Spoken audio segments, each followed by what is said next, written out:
I divorced my wife after 10 years of marriage because she caught an STD after a friend's wedding. I'm 37, and my world flipped when a single piece of paper in my wife's bag changed everything. I married my college sweetheart, Dawn, 10 years ago after dating for 16 years together total. She was my soulmate, or so I thought. A month ago, her friend had a fairy tale wedding in Las Vegas. I was invited but swamped with urgent work, so I stayed home. It was a week-long extravaganza. When Dawn came back, she was oddly quiet. I asked if she was okay. She said she was just tired from the wedding. Fair enough, I gave her space to recover. But her behavior started freaking me out. She turned cold, snapping at me, ignoring me, getting mad over nothing. Our bedroom went ice cold. Every time I tried to get close, she shut me down, saying she wasn't in the mood. A month passed with zero intimacy.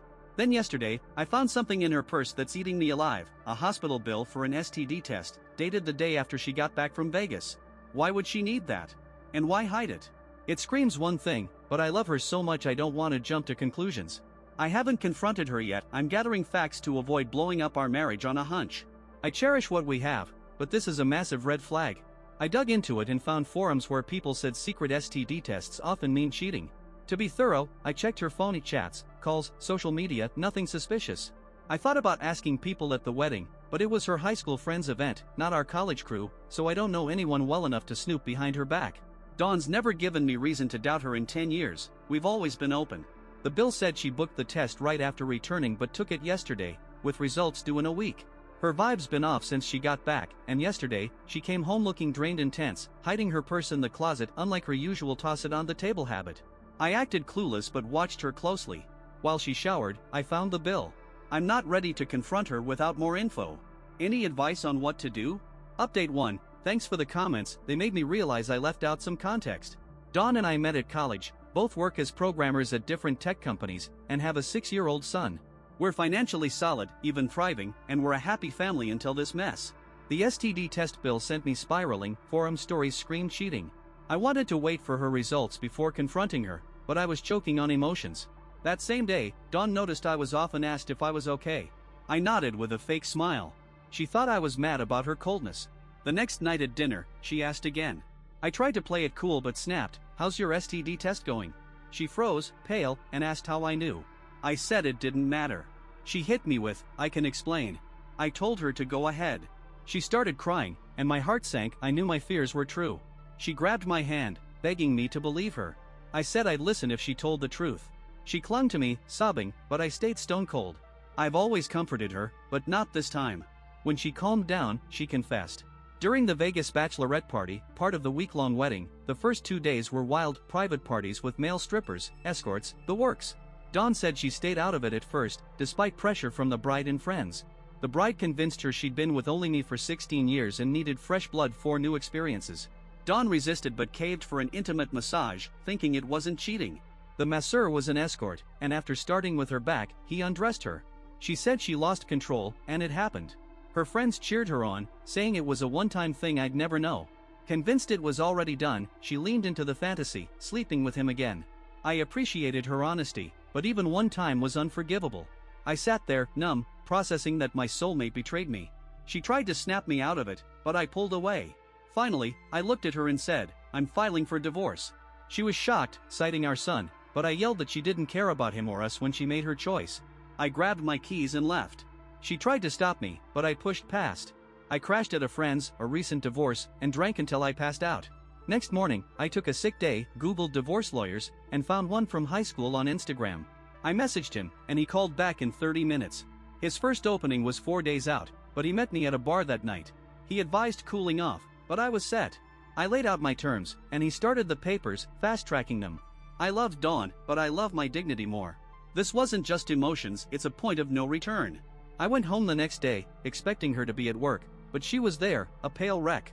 She tried to hug me, asking where I'd been, but I didn't budge. She begged, saying my silence was killing her. I asked about our son. She'd sent him to my parents. I locked myself in our room, grabbed essentials, laptop, tablet, and left while she was in the kitchen. She ran after me, but I didn't look back. I checked into a hotel, arranged remote work for a month, and avoided her calls, texts, and voicemails. She's been hunting me down: work, bars, friends. A friend called, saying she's telling people I left after a fight. I said I needed time to cool off. Hours ago, I checked with my lawyer, divorce papers are ready soon. I'll update when they arrive. Update 2, final 10 days after that night, the divorce papers came. I went home Saturday morning. Dawn was lifeless on the couch, our son was playing in the living room. He ran to hug me, we hadn't seen each other in a week. Dawn didn't approach, just stared coldly. I played with our son, then sat down. She asked what I wanted. I smirked, silent. She asked what she could do to fix it. I stayed quiet. She said she knew she hurt me and was sorry, admitting she could have hidden the STD test, but took it for my safety and avoided intimacy to protect me. She begged to work through it, not run. I said she could fix it by confessing her cheating to both our parents. She stared, stunned. I asked if she couldn't handle it. She sighed and agreed if it'd make me happier. She called both sets of parents, inviting them for dinner. Her face was pure dread. I showered, then sat through our last family lunch, feeling awful knowing it was likely our son's final meal with both parents. I don't care if anyone calls me selfish for breaking our family over one mistake. My son will grow up knowing his dad chose self-respect over swallowing betrayal. Kids are better with happy parents apart than miserable ones together. Our marriage died when Dawn slept with that escort. After lunch, she put our son down for a nap and came to our room. I was on my phone when she asked about the STD results, they were clean. She tried touching me, I let her, knowing it was the last time.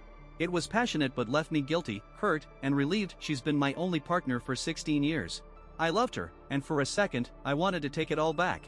But I shut that down and got up. That evening, our parents arrived. Dawn pulled me to the kitchen, asking if I really wanted this. I said yes. She confessed to everyone that she cheated at the wedding, swore it meant nothing, and said she loved me, but I insisted she tell them. My parents thought it was a joke at first. I clarified it wasn't and revealed the STD test bill. Her parents looked ashamed and angry, mine were disappointed but silent. I announced I'd filed for divorce, read the terms, I'd leave her the house for our son, move out, share custody, and pay my share of support. Dawn interrupted, but I kept going. I handed her the papers. She glared, called me a liar, skimmed them, and signed. Her parents left silently, mine offered me a place to stay. I nodded. Dawn locked herself in our son's room, humiliated. I grabbed my stuff and left. She didn't let me see him, she knew why. 45 days later, we finalized the divorce in court, no contest, no words exchanged. It's been a week since. I'm settling into new housing, and will only cross paths for our son, strictly formal. I feel empty and angry, knowing I hurt and humiliated her too. Maybe we both got what we deserved. What do you think of this mess? Drop it in the comments, check out our last video, link here, subscribe for more wild stories, and thanks for watching. My take, this one's gut-wrenching. Dawn's betrayal at a Vegas bachelorette party, egged on by peer pressure, shattered a 16-year love story. The narrator's pain is palpable, finding that STD bill and hearing her confess to sleeping with an escort is brutal. His choice to make her confess publicly was harsh but understandable. He needed closure, not just for himself but to set an example for his son. Leaving the house for her and their kid shows he still cares about stability, despite his anger. Dawn's remorse feels genuine, but her actions broke trust beyond repair. Was public shaming too far, or did she earn it? Should he have tried counseling for their son's sake? Share below. Story 2, wife cheated with her cousin, I exposed them to everyone. Title, wife slept with her cousin, I outed them and divorced. My wife, Sarah, and I, both 35, were childhood sweethearts, neighbors who played together, fell in love, and married after college. She was my first and only, I was hers. Everyone said we'd be together forever. We bought a house from my uncle in our hometown to stay near family, had twins, and built a perfect life. One night, watching a show, Sarah asked if I regretted never being with another woman. I said no, she's all I've ever wanted. I asked why she brought it up. She said she worried I'd get bored of her, then brushed it off. When Sarah was a teen, her aunt remarried after a rough divorce, bringing 2 stepsons our age into the family. One, Paul, was a wild child, partying, troublemaking, sleeping around. He calmed down as an adult, got a solid job, but couldn't hold a relationship. Every romance crashed early, and he took it hard. Recently, Paul's girlfriend, who he really liked, dumped him. He was a mess and leaned on us for support. Sarah, always kind, decided to visit him, cook dinner, and cheer him up. I stayed home, not wanting to crowd him. She came back late, vague about the night, which felt off but didn't scream trouble. Looking back, her behavior after that night reeked of guilt. She got overly attentive, cooking my favorite meals, surprising me with gifts, showering me with compliments. It was too much, like a kid covering up a mistake. A week later, she went to Paul's again to check on him with food. I offered to come, but she said he needed one-on-one since he was emotionally raw. I stayed with the kids. She returned after hours, saying they had a long talk, no details. Over weeks, she kept visiting Paul, claiming he was struggling post-breakup. His history of quick flings made her story less believable. One night, she came back late, and I asked straight up what was going on with her and Paul. I wasn't thinking affair yet, just that something was weird. She stuck to her story: Paul's hurting, she's helping. I offered to talk to him myself, he's family and a friend, but she said it was pointless. That didn't sit right. The next day, during lunch, I swung by Paul's. Sarah's car was in his driveway, unannounced. I walked to the door, about to ring, when I heard them moaning, unmistakable, through the door. I froze. My wife was with her cousin, not blood-related, but still family.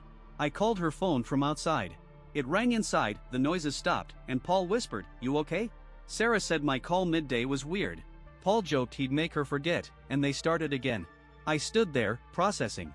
My marriage was done, years flushed away. I needed proof for divorce. Knowing Paul kept a spare key under a rock, I let myself in. Sounds from the bedroom confirmed it. The door was open, I filmed 30 seconds, knocked, and they scrambled, grabbing clothes, making excuses.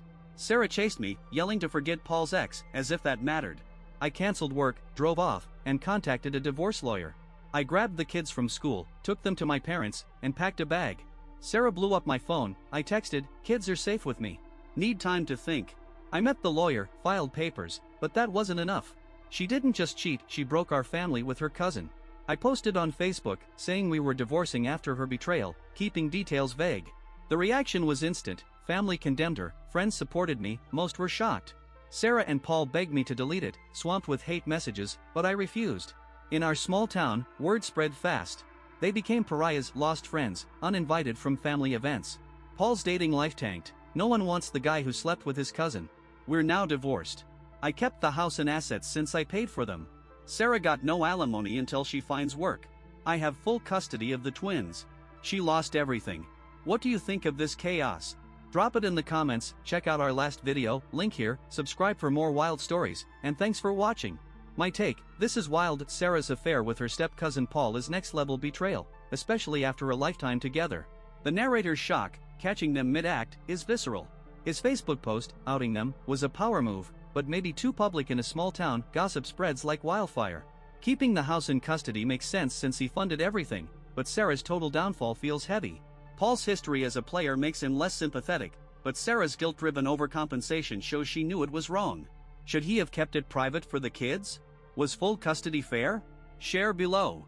Discussion prompt: you mentioned that cheaters might not think about destroying their family, just that they won't get caught or it's temporary. I think you're spot on. Most seem to rationalize it as a one-off or harmless thrill, not picturing the fallout. In story 1, Dawn caved to peer pressure, thinking it'd stay secret. In story 2, Sarah might have seen Paul's emotional vulnerability as a fleeting thing. Both ignored the kids and spouses until it blew up. What do you think? Do cheaters delude themselves into thinking it won't hurt anyone, or are they just selfish? Let's hash it out in the comments.